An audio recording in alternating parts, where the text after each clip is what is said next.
Hello, Atmore. It's the Lloyd and Friends show.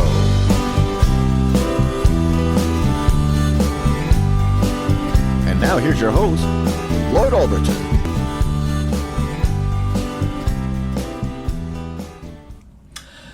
Charlotte Boyle.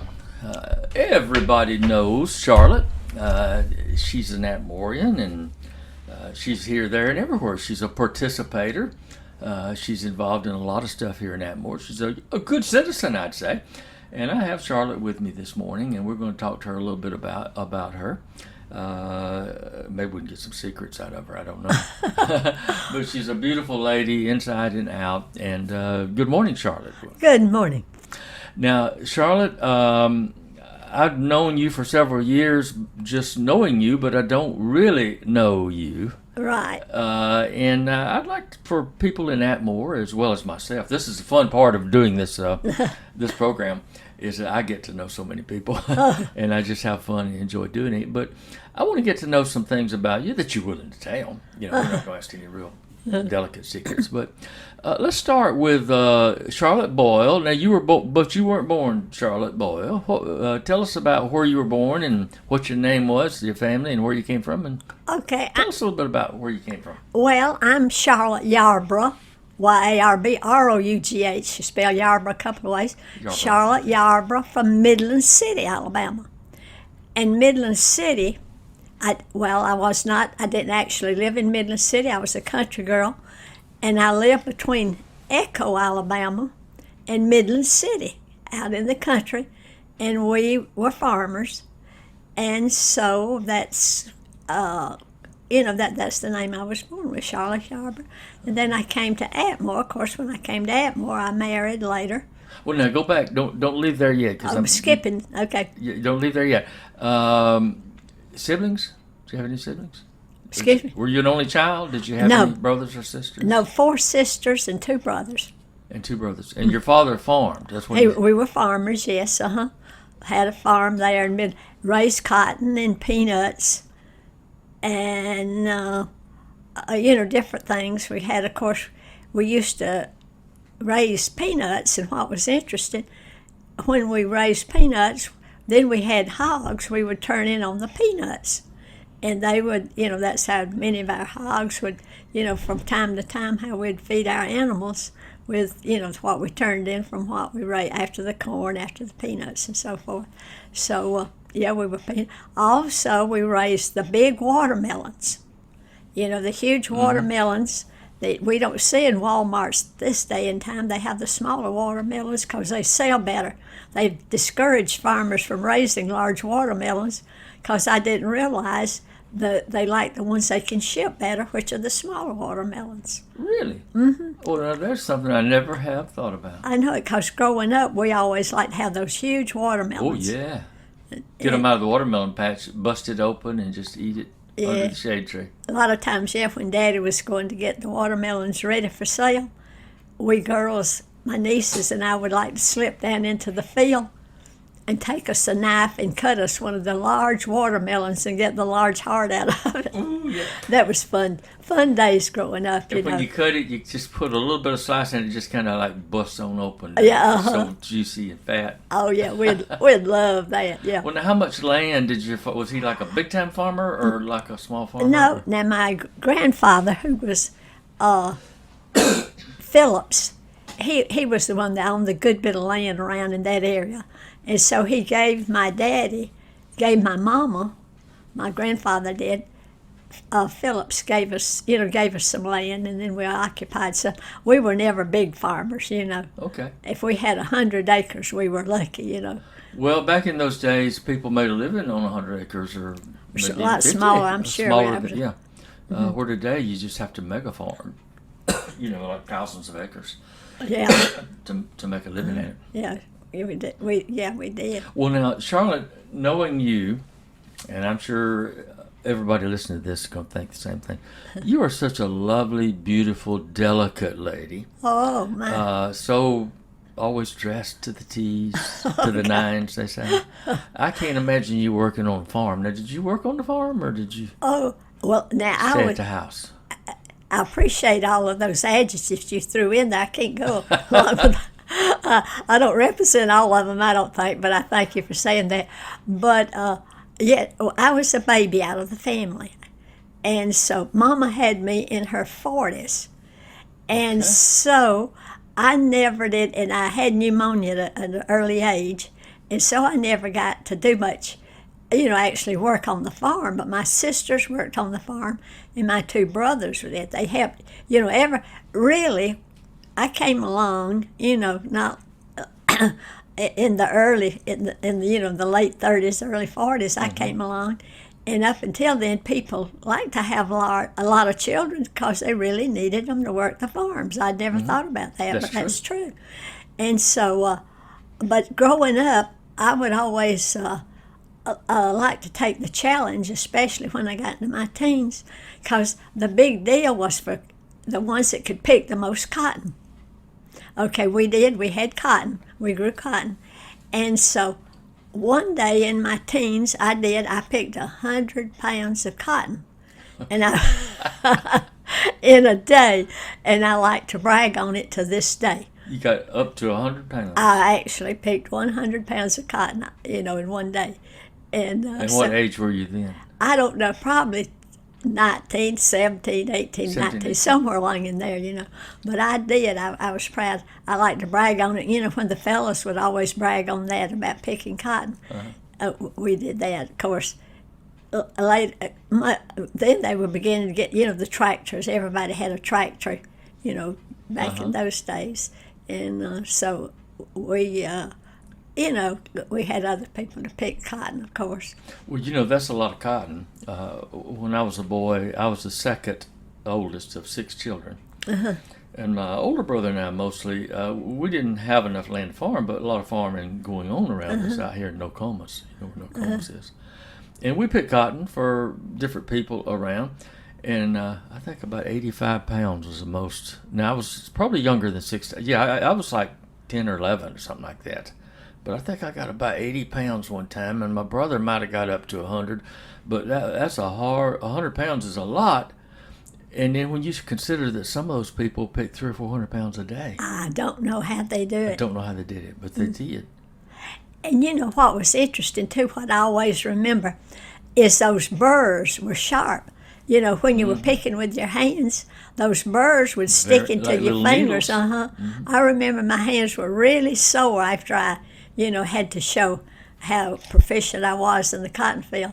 That, my fingers hurt for days after, because those burrs are really sharp, people that don't. It's like a little bowl, and it splits open, and the cotton is inside of it. It just kind of splits open in the corner. It's four sections. There's 4 bows. 4, and they're just sharp as a needle, each one of them. The end of them, where the bows open are really. I hadn't thought about this in years. This is interesting. But I had Paul Hollingsworth. I picked Jake Hollingsworth was a farmer out there, and I used to, my brother, we'd make a little pocket money picking cucumbers or cotton. And I had Paul Hollingsworth in here. Paul's a retired teacher too from over in Robertsdale. Oh yeah, he was a principal. But Paul said he was never going to eat another cucumber when he left home because he had to pick so many cucumbers. But we picked those cucumbers like in a 5-gallon bucket, and we got a nickel a bucket for them. Oh, really? But I didn't mind the cucumbers as much as I did the cotton. That cotton, almost everybody could outpick me, and I'd get left behind. And you'd be back there in that big old pasture, and they all going ahead, and you're back there by yourself, and that old cotton sack would get heavier and heavier. Heavier, right. It was so miserable. I still remember it. But what was fun to me is when we started growing peanuts. Now, everybody around Midland City, Dothan, in the Wiregrass area grew peanuts. And I love the days when but also when I came along, they were still using poles. Poles out in the field, that you would stack after they plowed the peanuts in the fall of the year. After they plowed the peanuts, then the men would take pitchforks and pick up those dry, the vines had dried, of course, and put those peanuts on the poles in the middle of the fields. Really? Do you ever heard of that? I don't think in those days around here, I don't remember that many people growing peanuts in those days. You did? In this area. No, Atmore has stolen our crop now. Yeah, that was up around Dothan, up in The Peanut. In fact, Dothan area had the first Miss Peanut in the United States. The beauty queen, Miss Peanut. And in fact, my brother-in-law's sister was the first peanut queen in that area, in the Wiregrass area. Minnie Tira Smith happened to be the first Miss Peanut. Miss Peanut Festival. But it's interesting to me, like I said, about the peanuts because, well, first of all, putting them on stacks, and a lot of people, don't remember that at all. Peanuts on stacks. But that was one of the things we did to dry them. And then they would bring in a peanut picker, and then they'd put those dried stacks into the picker, and it would, pick the peanuts, and then we'd take them off the vines. Separate them, take the vines out, and then we took them to market, in Dothan to sell our peanuts. Now, what was this town you were in? Dale County. Dale County. Now, Houston is where Dothan's located, which is 14 miles from our home. Houston County, okay. Okay, because I'm not familiar with either one of the. So, what's the closest big Alabama town that you were near? Dothan. Dothan is big, yeah. Okay, you were up it's in large that now. area. Okay, all right. So go ahead. So you worked on the farm as a child. And you left home, went to college, I would assume? Yeah. Well, I didn't do too much work on the farm. I hate to say it. I'd like to have done more. But when we raised chickens, too. Okay. Yeah, with something else, we raised chickens. I thought that was interesting. You're right about the families. My father had 7 sisters. There was 8 kids. And Papa always farmed, small time. Maybe 80 acres or something like that, big cotton and stuff like that. He always wanted a boy. He had one son, 7 girls, and my father's oldest sister was named Agnes. Her name was Agnes, and Papa kind of turned her into a boy. She was a hard worker. I mean, she married a Hollingsworth who were about the land, Grady Hollingsworth, and they had 11 children. And they had a farm, and my uncle worked at the shipyard for most of those years, and Aunt Agnes pretty much ran the farm. And, but he got a girl, but he turned her into a boy because she could work hard. Yeah. Well, really, my sisters, as the time had, like I said, they were a lot older than I, and most of them had already, my older sisters, Lois had already gone to. Tell the truth, the girls didn't work too much of the field work. You know what I'm saying? They did some like hoeing. We'd hoe peanuts. I always thought that was interesting. They did a little bit of the hoeing work, but they really never did too much in the fields per se. You know what I'm saying? They just helped around the house doing those chores. But when I came along, my sister, like I said, there's a large family, and my sister Lois had already gone to Washington. She was working in the in the departments in Washington then. That's where she met her husband, which later on they married and came back to Alabama. And then my next sister, in fact, another sister of mine was already married and had a son before Mama had me, see. In other words, I have a nephew. Quite a big gap there, wasn't it? I have a nephew that's a year older than I am. He's passed away now. Okay. But that, like I said, that happened too since I came late in life. The baby came late in life. My sisters were already gone, except one that I had at home was my sister that was 6 years older than I. Betty Sue, she was in the 12th when I was in the 6th grade. So, that's, the way my family Were you spoiled? Was. No, heavens no. Are you sure? I don't think so. Now to hear them tell it, it's a different story. We should get their story. but I just thought that was interesting. I might have given the wrong impression about my family, but yeah, they had my sisters. Didn't work too much in the fields, but they, sort of liked to try stuff. But like I said, they were gone. All I knew was really sort of tales about them, because my sister Lois was already gone from home, and my sister Oleta was already married when I was born, see. So I was just one of those unexpected children, one of those Was surprises. was it kind of like being an only child? It You were was kind of by almost. yourself, weren't you? My older sister, yeah, she was just 6 years older than I. Okay. And I'm sure I like to aggravate them, like when she had dates and everything. I would like to, wanted to go where she went because she was my sister, yet, I thought. Now, give me a time frame. I don't want to ask you how old you are, but give me a time frame for what years this was that you were This was in the 40s, late 40s late 40s, and 50s. Okay, okay. Well, the 50s, and I graduated in the late 50s. I graduated from high school. There. Where you, From high school. I graduated from high school. okay. And so you decided right off the bat you wanted to be a school teacher, or what's that? Well, What happened there? I did. Yeah, I did. Right after I graduated from high school. Well, it's funny. Right after I graduated from high school, living out in the country, I wanted to find me a job. Well, I didn't have a car at that age, of course, So I got me a job in Dothan and got a ride with this friend of mine and worked in the 5 and 10 cent store. Okay. And so I did that for a while. And then, They called them dime stores then, didn't they? you're right. And then, it was called Woolworth. Woolworth was the first store I worked in. Woolworth. in Okay. Dothan. Okay. Yeah. Everybody knows Woolworth. And, well, this is a funny part of my life that I'd sort of forgotten.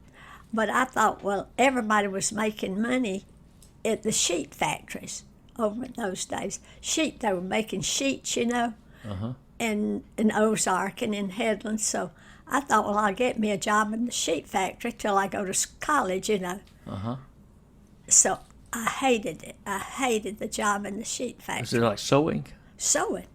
I couldn't sew. In fact, I had home ec in high school, and I didn't do too well in that. Okay. But anyway, I got my job in the sheet factory. Well, I hated it. I hated it.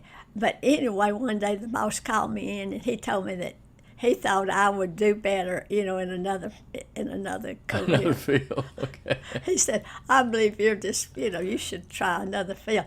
I was so happy. In other words, I got fired from my job. That's the only job I've ever gotten fired from. But and I'd forgotten that over the years. I worked in a screen factory one time when I was about 15. I got fired after one day. I got paid $10 for that day, and they said to leave, don't come back. That was hard work building these window screens. Well, imagine sewing when you have no idea what a machine. My wife sews, and I see, and she has some of this high-tech sergers and Oh yeah, they have everything. now. computer, what do you call that, where they make the little pictures and all. I can't think of what you call that. Anyway, it's complicated. I could never do that. Oh, these modern machines always like running a computer, you might say. It is, absolutely. But even those simple machines, I was not made out for sewing. Okay. I decided I better choose another career. Okay. And how did you go about, what did you do then? Well, then I started, I started college. Okay. Where'd you go to college? Well, I started at Troy State. Okay. At Montevallo. Montevallo, okay. The girls' school. Montevallo's right. the girls' schools. We had one.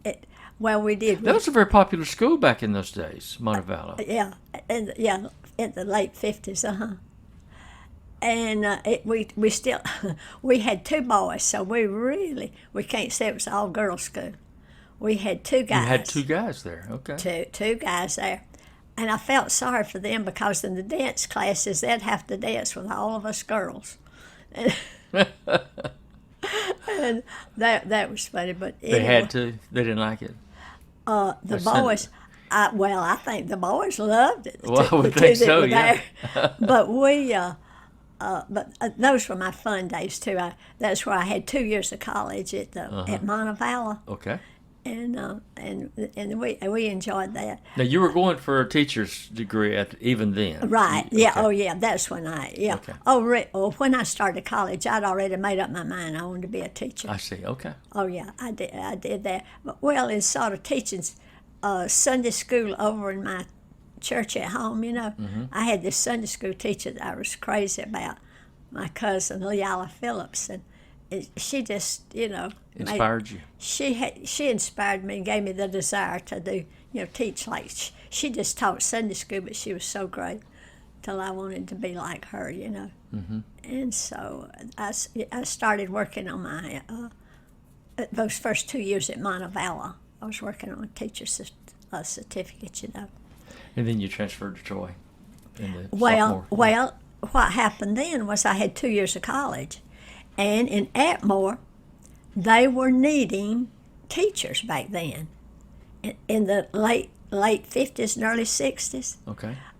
They were needing teachers. Well, I'd had those 2 years of college, and my sister had, in Hugh Roselle, they had been in Washington, him getting a law degree, and she was a secretary. Your sister was married to Hugh Roselle. Yeah, they had married in Washington. Okay. They were both from Alabama, but they met in Washington. Okay. And so, it's interesting about him too, but I'll tell that later.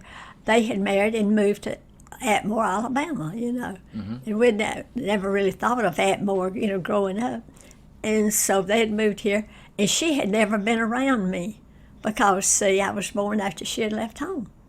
In fact, she came over and made her first potato pie. Lois Yarber Roselle made her first potato pie when I was born. She came home, you know, and she always remembered making her first potato pie when she came home to help Mama when I was born. And so she came over came over to that way back when I was born. And so she wanted to get to know me. So anyway, back to my school teaching.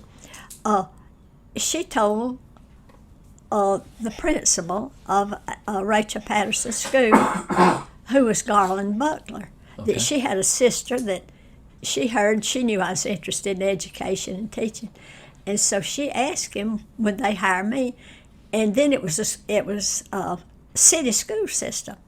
And I remember Miss Boyle was on the board, you know.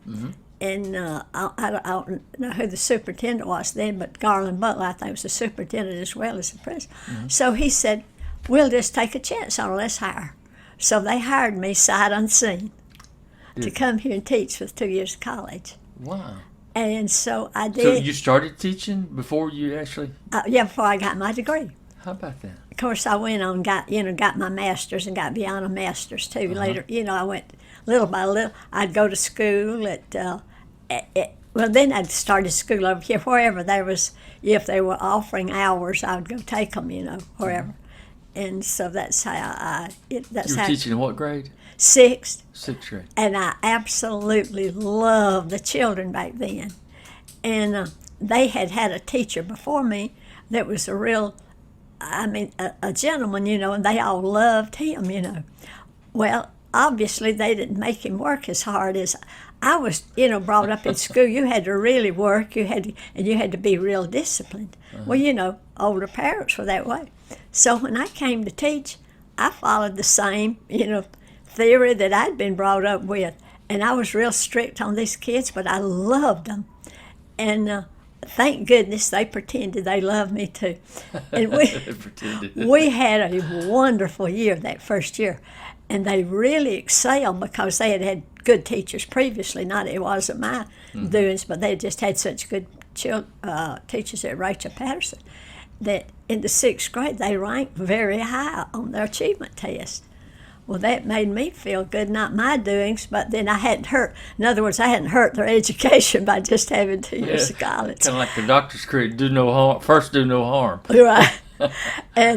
And they did. But that's where I learned to love it because we had so much fun. And after school, a lot of times they would just like to stay, and I would too, and we'd just do things, you know. I'd do things, and I'd join them. And in fact, if they had to spend a night party, they'd want me to go and stay with them because I was young and enjoying them so much. Yeah, you were young then. Oh, yeah, because I just had 2 years of college. And I just... Well, when did you complete your other education? At evening classes or during the summer? Yeah, and in the summer, summer. I'd go back home then in the summer to Midland see. City, Okay. and I'd go up to Troy State. See, in the summer, I'd go to Troy State. But I wound up getting my BS degree from Mobile College Okay. because I kept going to school over, and then I got my master's from Troy State. Okay. But I'd go anytime they offered any hours, I would take them. I've been to every college, I guess Mobile College, and then I'd been to the Catholic school, anywhere they were offering hours, we'd take them. Did you stay with elementary school during your teaching years, or did you teach no. at various different No, grades? I stayed, in fact, I stayed at Rachel Patterson all of those years until it's 71, in the year 1971, when we integrated. And when we went integrated, then I went over to Escambia County Middle School and taught for a couple of years. And in the meanwhile, I had gotten I'd gotten my degrees, got my BS and my bachelor's. And I was going for... Where was the middle school then? It was called Escambia County Middle School. Down here on Pensacola Avenue? Okay. No, it was the black school then. Oh, I see, over there. When we Okay. integrated I in know '71, I'd stayed see. I taught all those years. Okay. From the late '50s, to '71 at Rachel Patterson, Okay. and I loved it there. That's when you retired from teaching? No, not I didn't retire Okay. till 91. Oh, okay. All right. But I taught at the Escambia County Middle School when we integrated. And I was one of the second group to go over to the integrated school and see Miss McBride and Miss Harris. I'd go over there and they'd come to the Rachel Patterson. That's the way we integrated, And so then they paired the schools. And when they paired them, like Rachel Patterson would teach like maybe the first through so-and-so, and then A.C. Moore would have the fourth and fifth. So then I went to A.C. Moore because I didn't want to go any lower than the fourth grade. See what I mean? After I could no longer teach the sixth because when they paired the schools, I wanted to come back in this area, back to either A.C. Moore or Rachel Patterson. So I went to A.C. Moore School, and that's where, I stayed there then at A.C. Moore. I taught at Rachel Patterson all those years. I went to the middle school when we integrated because that's when, black teachers had to come to white schools, and white schools, I see. we integrated. Okay. So then I went to A.C. Moore, and that's where I really retired from the A.C. Moore School, teaching the fourth grade. In the fourth grade. And I enjoyed the fourth too, Okay. But Did you see changes happening during, so you taught a total of, late 50s? 39 years. A total of 39 years. Did you see changes during that time, or was it fairly the same? No. I know there's big changes now. No, it was great changes, yeah. Big changes. Yeah, it was great changes over the years, great changes. What are some of the significant changes you saw while you were still active? Well, at one time, there was, when I first started teaching, no trouble with discipline. Absolutely no trouble because the children, I hope I'm not saying anything, people taking it wrong, but children were well disciplined when I first started teaching. I mean, no problem. I mean, in fact, if they thought they had, I remember one time they was talking real loud, and I said, oh, I'm just going to, acting like I was going to cry. Well, they all got so quiet and sat down because they didn't want to hurt my feelings. Well, I was young too, but children respected adults. They were very respectful. And I hate to say it, but back then, if children were not, if they did not do what we said, in other words, that we could actually paddle kids back then. Oh, yeah. Yeah, I remember those And things. I remember some of those boys that I had a few dearly... paddlings myself. I still got the scars. Well, and I didn't see anything wrong with that because, I mean, if we'd ever done anything, Mom would get a switch to us, Right, yeah. the Well, that was Peachtree kind of switch. accepted. Well, discipline was not a problem. I'll put it when I first started teaching, and kids, they realized when you were serious. You sit down and be quiet, and then later on. Especially in the elementary levels. Oh, you had no problems. You might have every once in a while a boy that would just try you, or a young girl or something that try you. But I can't remember ever having any discipline problems per se. No, and back then, well, it was just a different lifestyle. But back then, I know my nephew's dog went with him to school every day. I lived with them. I lived with the Rosales when I first came here to teach. And my nephew's dog would go with him to school. He had a dog named Donnie. And Donnie... He'd take his dog to school, really? Well, the dog would follow him because we just lived a block from the school. And the dog would come, and he would lie down beside Eddie's desk. Well, I didn't pay any attention to it, and the kids didn't either. And the dog didn't either. Really? He would stay there, and if the dog got hungry, he'd just get up and walk back home, get him some water. Come back. No, that's funny. And and in fact, things were different. It was a different lifestyle. Now I'll have to admit, it was a different, more relaxed atmosphere. In fact, I'll tell you one little funny thing I thought that happened during those days. One day, like I was teaching my nephew, that I was living with them, teaching with Eddie. I was living with Roselle, and Eddie was my nephew, and he sat on the back row in the first class in the class. And I taught. It was self-contained classrooms back then. Kids did not exchange classes. They stayed in one room all day. Okay. And Eddie was doing something I picked up my paddle. You'd do that back in those days too. I picked up my paddle and went to the back of the room. Like I was not going to paddle him, but I was wanting to look ferocious, Right.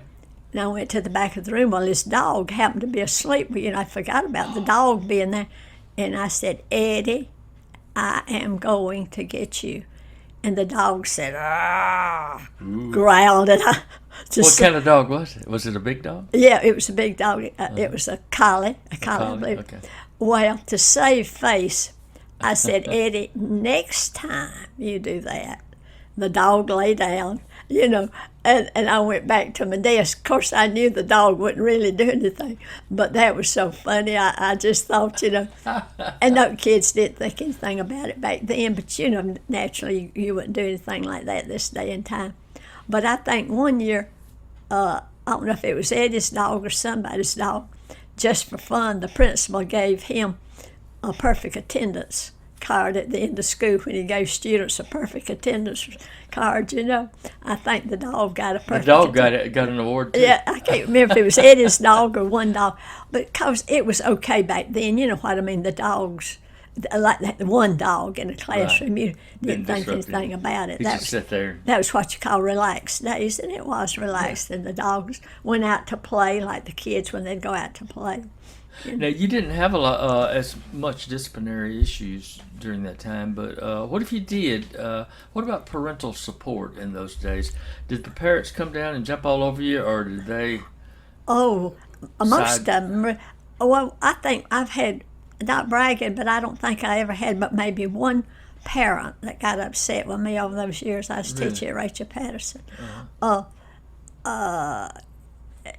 No, you didn't have. Parents supported you. Let me tell you, if you ever had a problem with a child back then, call the parent. Well, I didn't ever have to call one, but one time. But they were scared of that, weren't they? Yeah, they were scared you'd call, because usually the parent backed you up, and if you had a problem, the parent would come down and see why. And the kids, I've heard many kids tell me, I better not get a paddle in school, because if I do, Dad'll give me one when I get home. But you just had strictly parental support back then. And I've seen it change completely over the years. I did see a great change over the years, and I'd never had kids to just, really just disobey me, and like I saw. I'm sure some of the schools today have kids that just, will not do what the teacher says. They don't want any kind of discipline in the classroom or not. That's true. And you can't, And that's why we've seen the change in schools. But we have to remember back then, when I first started, you read the Bible in the morning.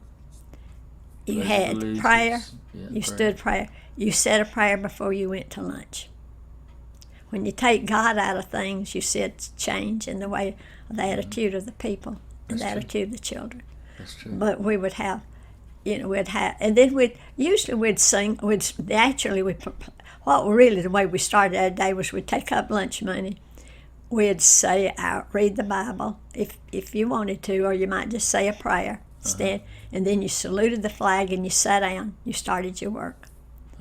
Except sometimes we'd sing a song like used to when I remember I had Sarah Davis in the 6th grade, and she always liked to sing a song every morning. I had to let her had to let her sing. I had to let her sing a song every day.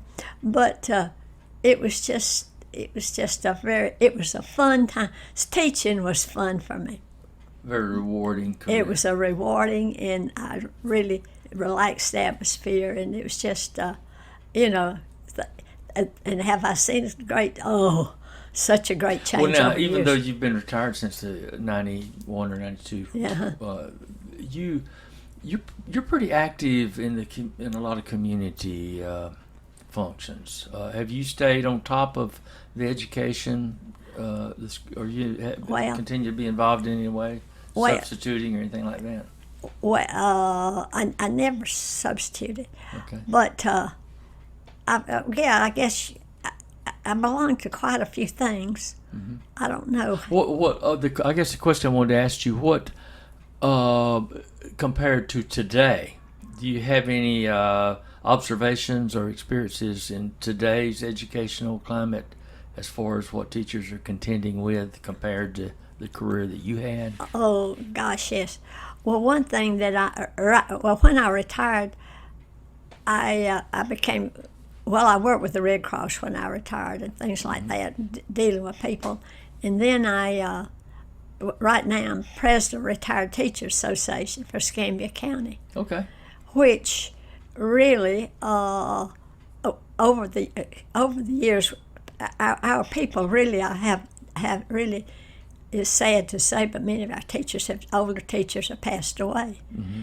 In fact, the last couple of years, Gwen Walton was president, and I was vice president for many years, Mm-hmm. So we just sort of traded it around. But right now, things are different. But yeah, why I said all that to say this, working with retired teachers, all of us had about the same story.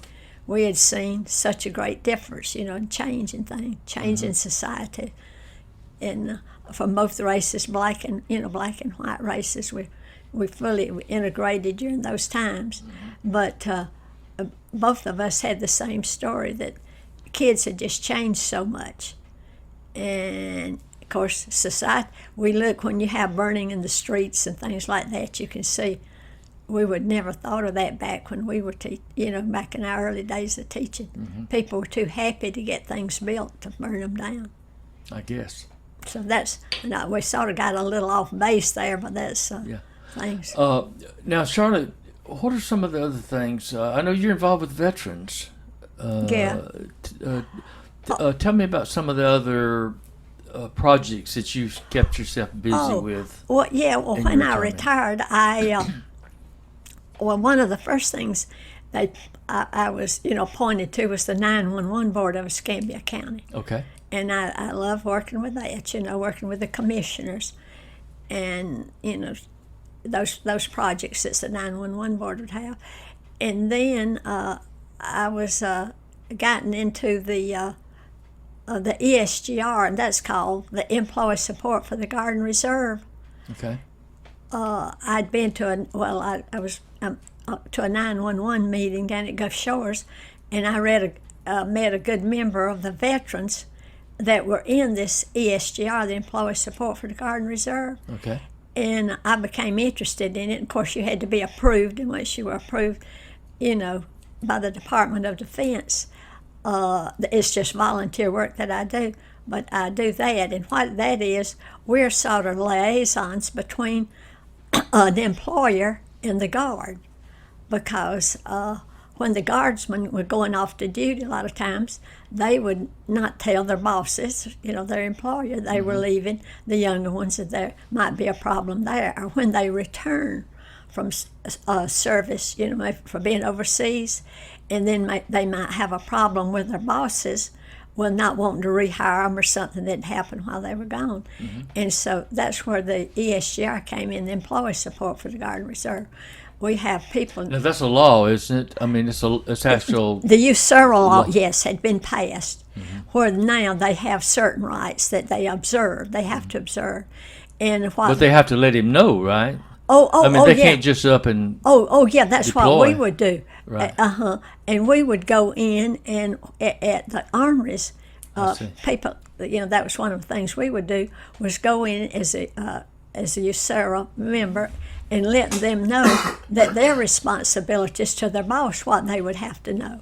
Of course, they had other organizations that did that too, but that's really where we started in, is letting them know their obligations to their bosses, to their employers, and then the employers what they were supposed to do for the guardsmen. Okay. And that's what I'm still working on today. You're still working with that? I still love to do that. Yes, I do.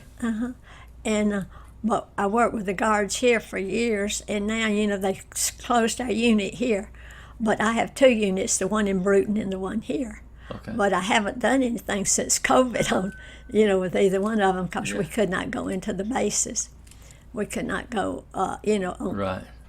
on base. Well, that sounds like a good project.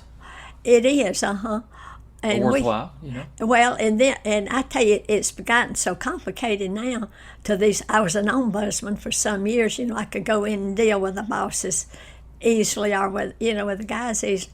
But it's become so, like I said, so complicated over the years. Now we have ombudsmen that study just that in our organization. And they will help these, if a guy having trouble, or if a boss or employer's having trouble with a person, that they will, get together and, resolve the problem.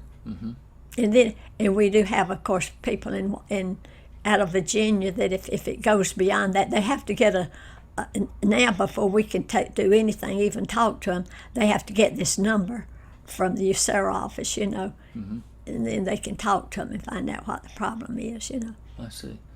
You have an affinity for veterans? Oh, I tell you, I love the veterans, I tell you.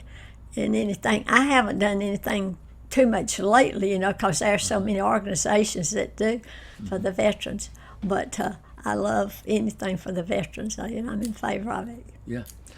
Were you able to attend the veterans ceremony there, the Memorial Day ceremony this year? I didn't. You missed that I one. didn't this year. I know you usually are there. I always go to. We used to always go to Birmingham in November when they had a big one for the state, of Alabama. I always loved that, and then we always had some highly, recognized person that was a speaker at those banquets in Birmingham. Yeah. We've been fortunate here in Atmore with the Veterans Monument over here, and of course Mayor Staff and supports the program over there at City Hall, and we usually have a pretty nice little ceremony. Billy Gates is commander over VFW, which I'm a member of. Oh yeah, they are real. Yeah, And he's done a very good job. We have really good people running. Running that, yeah. That are in charge of it now. We do. I haven't worked with them much lately because things, like I said, things have changed. But with the COVID and everything, but we got good organizations in this town. I love what they're doing. Yeah, and at one time we had a plane here that one of the McMurphys that was related to one of the McMurphys had flown. I believe I don't know if it was World War II or if it was one of the later Vietnam or Korean or what. We had a plane here for a good while, but then we couldn't continue the upkeep of it, and they've taken that. But the McMurphy boys, twins, remember that, and John, and they know the story on that plane, and that's good. I think that's been stories been put in the paper about it, and maybe in Sherry's magazine. Now, is that your primary activities as far as Well, then I causes, became the veterans? that, and then I'm a silver-haired legislator. A silver-haired legislator. Okay. What I just got my fingers in a bunch of things now, and but anyway, a silver-haired legislator does this. We really represent the like the sales centers here. If they have any problems or so forth, but usually we go around and they're the ones that elect us. If you want to be a silver-haired legislator, you just go around those sales centers and that's the senior centers. Senior center. And what really we do in the silver-haired legislature, we've done some really good things, and that is we write resolutions that strictly affect senior citizens. And it's becoming so many senior citizens now. Really, the majority, you look how many majority of adults we have that senior citizens age, and we write resolutions, and a lot of times then our ideas, our resolutions are turned over to our regular legislators, and we get them to try to, make them into laws. Oh. And the things you're kind of a liaison. Right, and the Amber Alert and a lot of those things really have started with a silver-haired legislature. Well, that's important. Oh yeah, it is. And we meet in Montgomery. We met once a year in October, just like the regular legislature. We're in the regular sessions. We carry on much like the regular legislature does, when they're in session. Well, we just like they do. And we write our laws, and then we get, people to co-sign with us, and then if we can bring them before the group, and the group discusses these things that we brought up to see if they're worth making into laws. And if they are, we continue with them to try to get them made into laws that affect seniors. And we know now that a lot of senior citizens, especially when we became so interested in starting the silver-haired legislature, many adults were being elected, so many people, especially those in some of the homes and nursing homes and so forth. And we wanted nursing homes monitored. Wherever there were senior citizens, we wanted them monitored and taken care of, just like, the regular people that maybe was getting the care that they needed. So I've loved working with senior citizens, now that I am one. We never thought that would happen. But that's just something else, Well, I have so many interests that I'm, spread myself pretty thin. Maybe I'm not doing well at anything now, but No, I think you're making good use of your time. You're politically active too, aren't you? I mean, you vote. You have an interest in. Oh yeah, I love. Yeah, I love. You're a retired teacher. I hope it's not off base to ask you about this, but the teachers are traditionally. Now I won't say most teachers are conservative. At least all the teachers I've ever known. But the teachers' unions are pretty much on the liberal democratic side of the table nowadays. Oh, very much so. So it's kind of unusual. You're a conservative, I'm assuming. Yes, on the conservative side. Okay. What do they call it? The AEA used to be a very big force in Alabama. Right. They called a lot of the shots, and that with the age of republicanism now, the Republicans have taken over so many offices in Alabama. They've kind of ended a lot of that. Paul Hubbard, I'm not sure what his title was, but he kind of ran the AEA for a long time and had a lot of political clout. He did. That has kind of changed a lot. Well, what has really happened, I'll tell you, was when I first became a teacher, we had NEA, that was our National Education Association, which, in Washington, and it's become more and more political over the years. But why most of us teachers joined, up until, I've never faced it, but teachers before me did. If anybody didn't like a teacher, they could just go in and have her fired. Might get mad with her because she said something her kid didn't like it. Okay, go to the, the board. Okay, we'll fire her. Teachers really had no rights for a while. Right. And so Particularly if it was an influential member of the community. Exactly. I mean, he didn't like that person. She's gone. So anyway, it took teachers a long while, really, to gain any momentum where they might have any clout. That's what it boiled down to. Well, like anything, you begin to gain, and when I came along to teaching then, they started the NEA, National Education Association. And what they did, if you belonged to that, and you were given, in other words, and you had trouble teaching, you might say, then there was a lawyer, if you remember the NEA, a lawyer would come and defend you. And up until then, if you remember, the teachers would have to have their own attorney if they had a problem. Well, the NEA then would send a really expert, smart attorney if a teacher had problems. So that's where the NEA came in. I see. Well, like now, the NEA has become so political over the years. To now, many conservative teachers would when they retired, if they had already paid their NEA membership, they would stay on members of that because of the different things that they began to offer, like certain places you could stay cheaper. You know what I mean? They had a thing of a booklet of things you could enjoy by still being a member of the NEA. Well, conservative teachers, one by one, began to see the way the NEA was going, which was too much clout for conservative people. And now I hate to say it, but the NEA is exactly what I'm afraid. If you're real conservative, it's hard for you to stay a member of the NEA. But right now I'm still a member because I'm between a rock and a hard place, so to speak. It does represent teacher interest to certain. And but the NEA what they say about it is exactly right. NEA is promoting all the things that doesn't go along with usually the beliefs of the Republican Party, I'll have to say.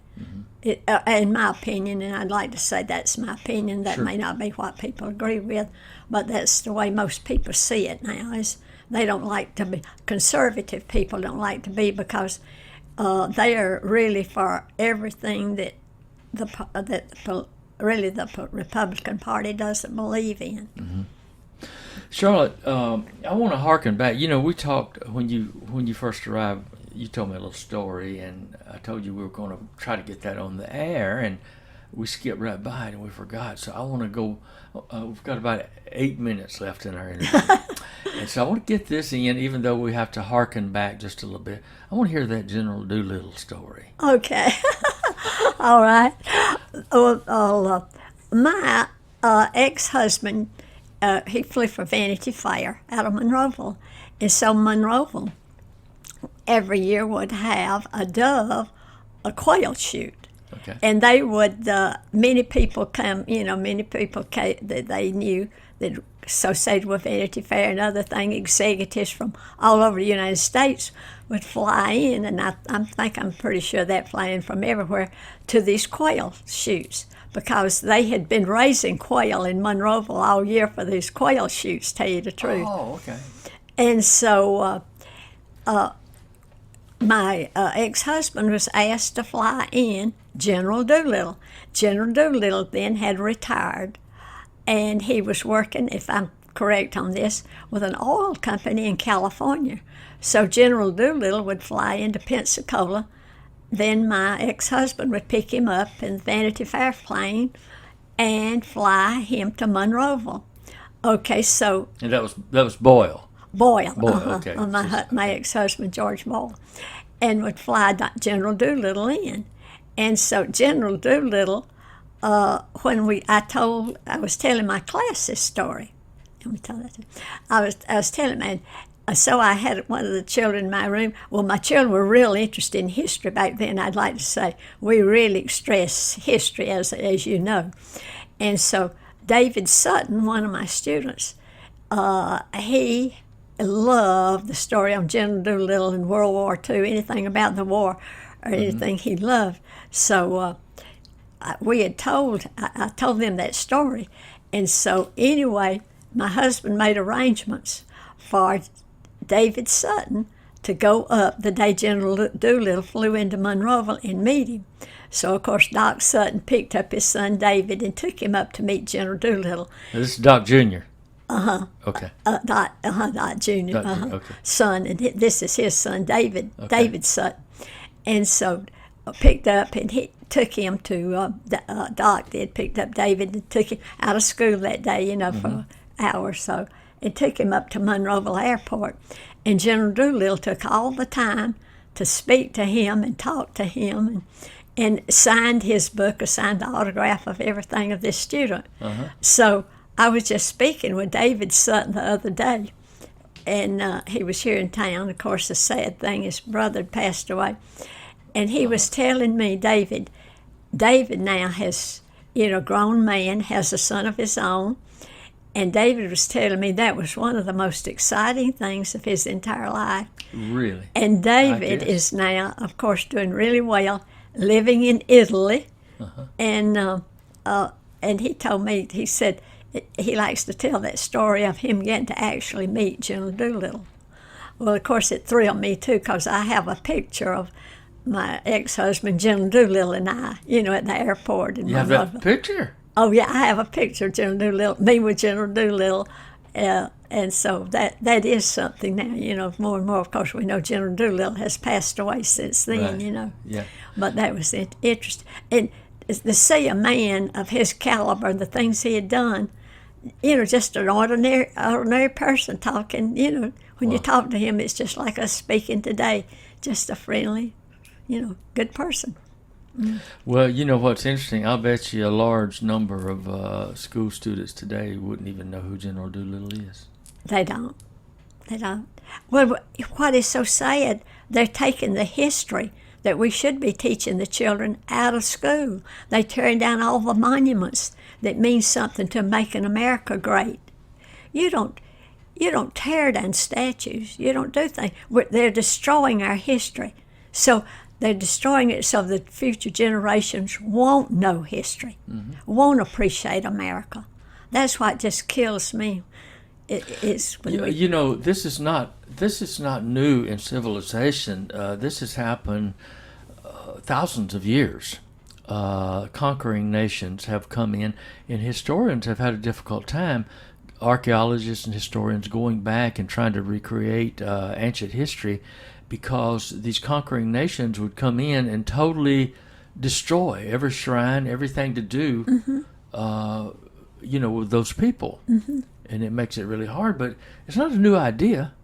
But you're exactly right. It is happening now.